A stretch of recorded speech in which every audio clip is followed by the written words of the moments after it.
The 1970s was a great decade to have a car.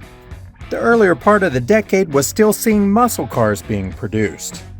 If you couldn't afford one of those, then there were plenty of them left over from the 1960s.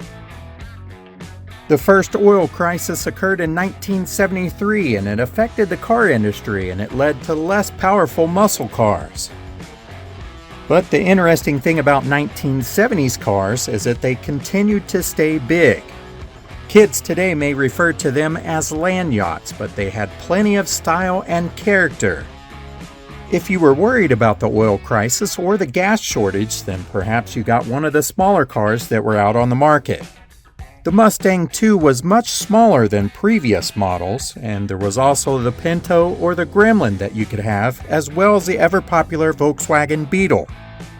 The Beetle was one of the small cars, but it always remained popular no matter what decade it was manufactured in. No matter what car you had, almost every car was solid metal on the outside. Some were just shy of being a tank. But most had plenty of room for your friends. If you were living in the decade, then I'm sure you have some fond memories of some of the cars. What were some of the ones that you had? Feel free to share some of those memories in the comments below.